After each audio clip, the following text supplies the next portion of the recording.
Hey guys, যদিহে পোনপ্ৰথমবাৰৰ বাবে আমাৰ চেনেলটো চাই আছে, প্লিজ চেনেলটো সাবস্ক্ৰাইব কৰি কাষতে থকা বেল আইকনটো প্ৰেছ কৰি অল কৰি দিবলৈ নাপাহৰিব। অৱশেষত জনপ্ৰিয় অভিনেত্ৰী সুমি বৰাই মুখ খুলিলে। তেওঁ লাইভ আহি কি ক'লে শুনিলো আহকচোন তেওঁৰ মুখৰ পৰাই। বহুত দিনৰ পৰা আপোনালোকে মোৰ বহুত নিউজ শুনি আছে, বহুত অপপ্ৰচাৰ চলি আছে। যি নিউজ বাজিছে তাৰ 10%ও সঁচা নহয়।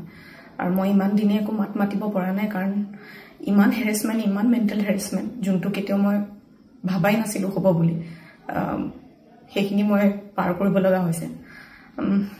মেণ্টেলি প্ৰস্তুত নাছিলোঁ কোনো ধৰণৰ কথা ক'বলৈ বা কিবা ষ্টেটমেণ্ট দিবলৈ। সেইটো কাৰণে 7 দিন মই যেনে যেনে কটালোঁ, কিন্তু এতিয়া জোখতকৈ বহুত বেছি অপপ্ৰচাৰ চলিছে।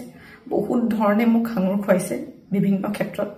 ন্যায়ালয়ে মোক দোষী কৰাৰ আগতে নিউজ মিডিয়াই মোক দোষী কৰি মোক এতিয়ালৈকে ফাঁচি দিছে। মোক অলৰেডি মই দোষী বুলি কথা কৈছে।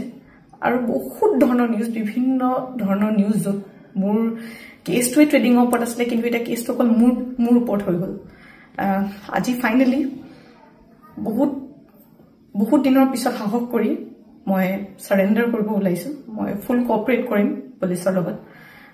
ইমান দিনে কৰিব পৰা নাছিলোঁ, মই পলাই ক'তো থকা নাই, মই লুকাই আছিলোঁ অকণমান, মই পৰা নাছিলোঁ সহ্য কৰিবলৈ। ইমান সহজ নহয় নিউজ এটা শুনি থকা বা নিউজ এটা কৰি থাকিলে। যি মন যায় তাকে কৈ আছে, কোনো ধৰণৰ তথ্য নোহোৱাকৈ কথা কৈ আছে। মই ভাবিছিলোঁ ইমানখিনি কেতিয়াও নিউজ মিডিয়াই নকৰে, ইমান তথ্য নথকাকৈ ইমান নিউজ নবজায়। কিন্তু আজি মিডিয়াৰ ফলত মই আজি দোষী।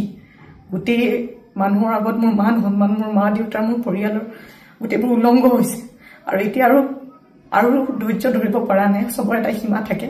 সেইটো কাৰণে আজি মই চাৰেণ্ডাৰ কৰিম। আৰু মোৰ বিশ্বাস যে তথ্য চাই ন্যায়ালয়ে ডিচিশ্যন ল'ব, আৰু মিডিয়াৰ নিউজ চাই নহয়।